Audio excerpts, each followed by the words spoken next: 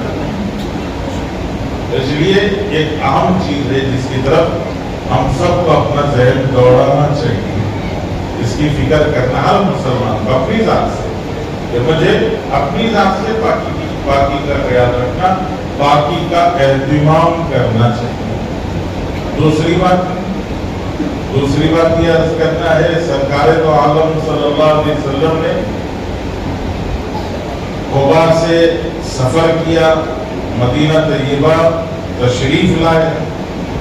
ایک مقام تھا جو سنیت الوداع کہلاتا ہے۔ اس دفعہ ہم رمضان کے بعد عمرے میں گئے تو مدینہ پاک میں ہمارے ساتھی تھے، وہ ہمیں اس مقام پر لے گئے سنیت الوداع، جہاں سے قافلوں کو روانہ کرتے تھے۔ وہاں کھڑے ہو کر قافلے روانہ ہوتے دور تک نظر آتے تھے، اور دور سے آنے والے قافلے کا وہاں استقبال کرتے تھے۔ تو حضور پاک صلی اللہ علیہ وسلم جب قبا سے نکلے تو مدینے والے روزانہ جا کر سنیت الوداع کے پاس کر کے انتظار کرتے تھے۔ تو حضور صلی اللہ علیہ وسلم کا قافلہ نظر آیا تو مدینے کی بچیوں نے گانا شروع کر دیا، طلع البدر علینا من ثنیات الوداع وجب الشکر علینا ما دعا للہ داعی۔ اللہ کے رسول صلی اللہ علیہ وسلم تشریف لائے، مدینے میں داخل ہوئے۔ جب مدینے میں داخل ہوئے تو اللہ کے رسول صلی اللہ علیہ وسلم کو ہر مدینے والا اپنے گھر میں رکھنا چاہتا تھا۔ سب کا دل بے چین تھا، رسول اللہ میرے گھر آئے، رسول اللہ میرے گھر آئے، رسول اللہ میرے گھر آئے۔ سب نے کہا اللہ کے رسول میرے گھر میرے گھر میرے گھر۔ آپ سوچ کے دیکھیں، اللہ کے رسول تصور کی آنکھوں سے دیکھیں، حضور پاک صلی اللہ علیہ وسلم اونٹ پر چل رہے ہیں اور مدینے والے سارے آپ کو گھیر کے چل رہے ہیں، اور مدینے والا ہر ایک آپ کی طرف نظر اٹھا کے دیکھ رہا ہے، رسول اللہ آپ میرے گھر۔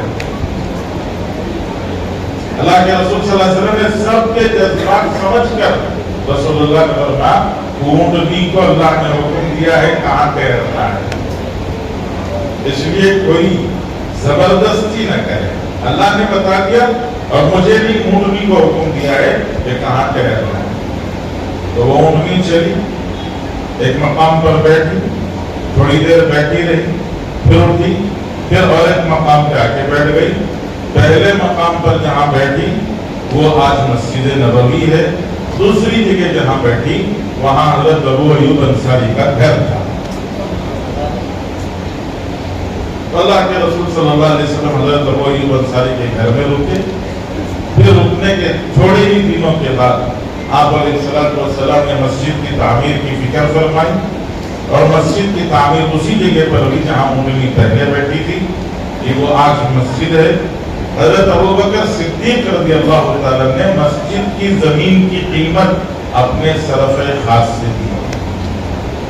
حضرت ابوبکر نے زمین خرید کر دی تھی مسجد نبوی۔ تو جب مسجد نبوی کی تعمیر ہو رہی تھی ابھی انشاءاللہ، یہ کل پرسوں سے یہ چھت اترنے لگے گی، دیواریں ٹوٹنے لگیں گی، اور یہاں پایا کھودنے لگے گا، اور پلرز کے لیے کھدائی شروع ہوگی۔ تو آپ سارے جوشیلے نوجوان ہیں، آپ سب سے امید ہے کہ ماشاءاللہ آپ بھی شرکت ہوں گے۔ کوئی کدال پکڑا ہوگا، کوئی کسی کے ہاتھ میں سرپل ہوگی، کسی کے ہاتھ میں پھوڑا ہوگا، آپ سب یہاں شریک ہوں گے، جی امید ہے ہوں گے انشاءاللہ۔ تو سرکار دو عالم صلی اللہ علیہ وسلم اور صحابہ مل کر جب مسجد نبوی کی تعمیر کر رہے تھے، کھدائی ہو رہی تھی، تو مٹی رسول اللہ صلی اللہ علیہ وسلم اٹھا لیتے تھے۔ اللہ کے رسول صلی اللہ علیہ وسلم مٹی اٹھا کے 4 قدم چلے نہیں، اتنے میں ایک صحابی آتے ہیں، رسول اللہ سے کہتے ہیں اللہ کے رسول یہ ٹوکرا مجھے دے دیجیے۔ تو وہ لے کے سر پہ چلے جاتے، حضور آ کے خاموش نہیں بیٹھتے، پھر دوڑے اٹھایا اور اٹھا لیا۔ تو حضرت صحابہ رسول اللہ صلی اللہ علیہ وسلم مل کر مٹی منتقل کر رہے تھے، مسجد کی تعمیر کر رہے تھے۔ تو اس وقت پر عام عادت یہ ہے انسان کی کہ جب کوئی مشکل کام کرتا ہے تو وہ زبان سے کچھ کہنے لگتا ہے تاکہ کام آسان ہو جائے۔ تو رسول اللہ صلی اللہ علیہ وسلم اور صحابہ بھی مل کر دونوں مل کے کچھ کہنے لگے، وہ میں آپ کو سنانا چاہتا ہوں کہ ان دونوں نے مل کے کیا کہا۔ اور وہ صرف کوئی گانا نہیں ہے، کوئی نغمہ نہیں ہے، کوئی ترانہ نہیں ہے، بلکہ وہ ایک سبق ہے اور مسجد کی بنیاد کے ساتھ اس کا جوڑ ہے۔ اس لیے میں آپ کو سنانا چاہتا ہوں کہ رسول اللہ صلی اللہ علیہ وسلم فرماتے تھے اللہم لا عیش الا عیش الآخرہ، اللہم لا عیش الا عیش الآخرہ۔ تو صحابہ رسول اللہ صلی اللہ علیہ وسلم کے جملے کو دہراتے، صحابہ بھی سب مل کے کہتے اللہم لا عیش الا عیش الآخرہ۔ پھر اللہ کے رسول صلی اللہ علیہ وسلم دوسرا جملہ ارشاد فرماتے فاغفر الانصار والمہاجرہ، صحابہ بھی اس کو دہراتے فاغفر الانصار والمہاجرہ۔ تو اس طرح سے مشکل کام آسان ہو جاتا تھا کہ اللہ کے رسول صلی اللہ علیہ وسلم فرمانے اللہم لا عیش الا عیش الآخرہ، یہ صحابہ سب مل کے کہہ رہے۔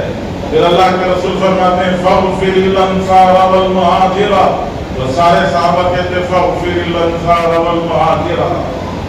اب یہ دو جملوں میں کیا ہے وہ آپ کو بتانا چاہتا ہوں۔ یہ دو جملوں میں کیا ہے؟ اللہم لا عیش الا عیش الآخرہ، یہ مسجد ہے، مسجد کی چار دیواری، اور ایک مسجد کے باہر کا حصہ ہے، بازار، گھر، مال، فیکٹریاں، انڈسٹریاں، اپارٹمنٹس، پلاٹس، یہ سب باہر کا جتنا ماحول ہے۔ آدمی جب باہر گھومتا ہے تو اس کے دماغ میں ایک ہی چیز گونجتی ہے، کیا گونجتی ہے؟ زندگی تو دنیا کی ہے، بنانا چاہیے، کمانا چاہیے، جمانا چاہیے، بڑھانا چاہیے۔ باہر گھومتا ہے تو یہی اس کے دماغ میں گونجتا ہے، کیا گونجتا ہے؟ زندگی تو یہ ہے، یہ جو اپارٹمنٹس میں رہتے ہیں ان کی زندگی ہے، یہ جو بنگلوں میں رہتے ہیں ان کی زندگی ہے، یہ جو فیکٹری ہے اس کی زندگی ہے، یہ جو انڈسٹری والا ہے اس کی زندگی ہے۔ زندگی تو دنیا کی زندگی، عیش تو دنیا کا عیش ہے۔ اس لیے مال بنانا چاہیے، مال بڑھانا چاہیے، مال جمانا چاہیے، یہ دماغ میں گونجتا رہتا ہے۔ ابھی اذان کا تذکرہ ہوا، اذان کی آواز پر مسلمان مسجد کے اندر آ جائے تو مسجد کے اندر آتے ہی گونج بدل جاتی ہے، آواز بدل جاتی ہے، مسجد ہمیں آواز دیتی ہے ارے باہر کی زندگی تو فنا ہونے والی، زندگی تو آخرت کی زندگی ہے۔ یہ سجدے کر کے جو زندگی بناؤ گے، یہ قرآن پڑھ کر جو زندگی بناؤ گے، یہ اللہ کا نام لے کر جو زندگی بناؤ گے، یہ اللہ کو خوش کر کے جو زندگی بناؤ گے، یہ مسجد سے نکلتے ہوئے صدقہ خیرات کر کے جو زندگی بناؤ گے، یہ زندگی اصل ہے، وہ باہر کی زندگی اصل نہیں ہے۔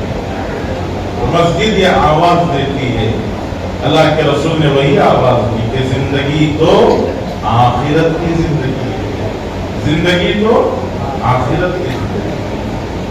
پھر اللہ کے رسول صلی اللہ علیہ وسلم نے یہ ایک اور جملہ بڑھایا، فرمایا فاغفر الانصار والمہاجرہ۔ صحابہ کی دو ہی جماعتیں تھیں، ایک مکے سے ہجرت کر کر مدینہ آنے والے مہاجر، اور ایک مدینے میں اللہ کے رسول صلی اللہ علیہ وسلم کا اور آنے والے مہاجرین کا ساتھ دینے والے انصار۔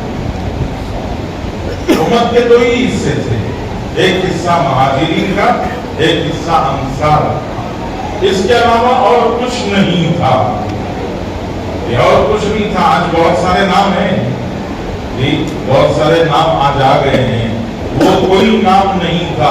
امت کو کسی اور نام سے یاد نہیں کیا جاتا تھا، امت کے صرف دو حصے تھے، ایک مہاجر ایک انصار، ایک مہاجر ایک انصار۔ اللہ کے رسول نے دعائیں دی، فرمایا اے اللہ مہاجر کی مغفرت فرما، انصاری کی مغفرت فرما، مہاجرین کی مغفرت فرما، انصاری کی مغفرت فرما۔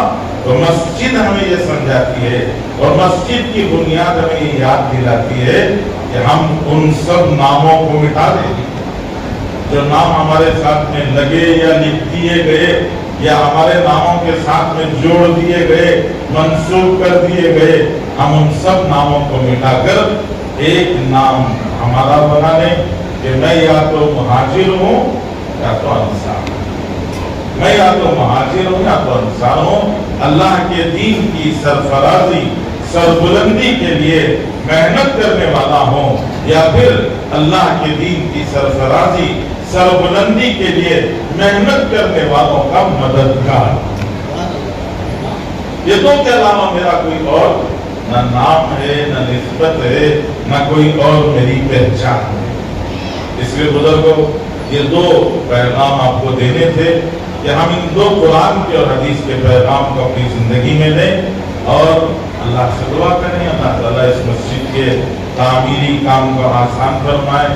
جن ہمارے دوستوں نے مسجد کی تعمیر میں حصہ لینے کا ارادہ کیا ہے، اللہ ان کے جان مال میں برکت عطا فرمائے، اللہ تعالیٰ ان کو یہ خوب نوازنے کے فیصلے فرمائے۔ ایک واقعہ عرض کر اپنی بات کو ختم کر دیتا ہوں۔ ترکی کا مشہور واقعہ ہے کہ ترکی میں ایک صاحب نے سنا ہم بنا للہ مسجداً بنا اللہ لہ بیتا فی الجنہ، یہ جو مسجد بنائے گا اللہ اس کے لیے جنت میں گھر بنائے گا۔ اس نے فیصلہ کیا کہ مسجد میں اکیلا بناؤں گا تاکہ مجھے اکیلے کو گھر ملے، کسی کی پارٹنرشپ نہ ہو جائے۔ اور اس نے اپنے ذاتی پیسے سے زمین خریدی، پھر ملازم بھی نہیں رکھے، مزدور بھی نہیں لیے، لکڑی کی مسجد اپنے ہاتھ سے بنائی، پوری مسجد لکڑی کی اپنے ہاتھ سے، سارا کام خود کیا۔ کام پورا ہوا، آخری تھوڑا سا کام چھت کا چل رہا تھا، اوپر بیٹھے ہوئے وہ میں پھونک رہا تھا، ہتھوڑی پھسل گئی، نیچے گر گئی۔ راستے سے ایک آدمی گزر رہا تھا، اسے سمجھ میں نہیں آیا، اس نے کہا اتر کے اٹھانے سے ذرا وہ ہتھوڑی پکڑا ہو۔ اس نے ہتھوڑی پکڑا کے اس نے کام پورا کیا، مسجد کھل گئی، لوگوں کے لیے کھول دی گئی، نماز شروع ہو گئی۔ جب مسجد کھل گئی، لوگوں کے لیے کھول دی گئی، نماز شروع ہو گئی، تو اس کے بعد اس مسجد بنانے والے نے خواب دیکھا۔ خواب میں دیکھا کہ بہت خوبصورت محل ہے، بڑا شاندار، بہت خوبصورت۔ اس محل میں گیا تو اس نے محل پورا دیکھ کر پوچھا یہ محل کس کا؟ تو فرشتوں نے بتایا ایک صاحب ہے مسلمان، انہوں نے اپنے ہاتھ سے، اپنے پیسے سے، اپنی محنت سے انہوں نے مسجد بنائی ہے، اس مسجد کے بدلے میں اللہ نے محل بنایا ہے۔ بہت بڑی خوشی ہوئی، بہت تسلی ہوئی کہ رسول اللہ کی بات سچی ہے، وعدہ پکا ہے، میرے لیے جنت میں محل بن چکا ہے۔ اپنا محل دیکھ کر سیر کر کے باہر نکلا تو بالکل ریہو بہو ٹو کافی سامنے ایک اور محل رکھا ہے۔ وہاں گیا تو سب چیز بالکل ویسی، کوئی فرق نہیں۔ اس نے سارا محل سیر کر کے چکر لگا کے باہر نکلتے ہوئے بولے یہ محل کس کا؟ تو فرشتے نے کہا ہتھوڑی پکڑانے والے کا۔ اللہ کے پاس کروڑ اور 10 کا کوئی فرق نہیں ہے۔ اللہ جل جلالہ کروڑ اس طرح سے قبول کرتے ہیں، 10 بھی ویسے ہی قبول کرتے ہیں۔ اس لیے ہمت کریں، نیت کریں، ارادہ کریں کہ اس مسجد کا تعمیری کام ہوگا تو میں اپنی طاقت بھر اس میں مال لگاؤں گا۔ بہت ہلکا انشاءاللہ بھائی لگائیں گے نا انشاءاللہ۔ ظاہر بات ہے کہ جب تک انشاءاللہ نہیں بولیں گے تب تک دعا تو کریں گے نہیں۔ بھوک چاہے جتنی لگ جائے یہ مسئلہ تو حل نہیں ہوگا نا۔ نیت کر لیتے ہیں انشاءاللہ۔ آپ رقم بتائیں ضروری نہیں ہے، دل میں نیت کر لو۔ آپ اپنے دل پہ ہاتھ رکھ کے نیت کر لو مجھے 50,000 دینا ہے، 1 لاکھ دینا ہے، 2 لاکھ دینا ہے، جتنا بھی دینا ہے ذرا دل پہ ہاتھ رکھ کے نیت کر لو انشاءاللہ۔ دل کو ساتھ رکھ کے نیت کر لیتے ہاں، ارے کچھ کو نیت کرو انشاءاللہ۔ کریے نیت، آپ کا اور اللہ کے درمیان کا مسئلہ ہے۔ یہاں مفتی صاحب بھی نہیں پوچھ رہے، میں بھی نہیں پوچھ رہا ہوں، سردار سب بھی نہیں پوچھ رہے، صرف نیت کرا رہے۔ ابھی تو کچھ نہیں پوچھ رہے، لیکن جو نیت آپ کیے ہیں جب یہاں کام شروع ہو تو وہ نیت جو ہے وہ لا کر یہاں ڈال دے۔ نیت ڈال دے گا تو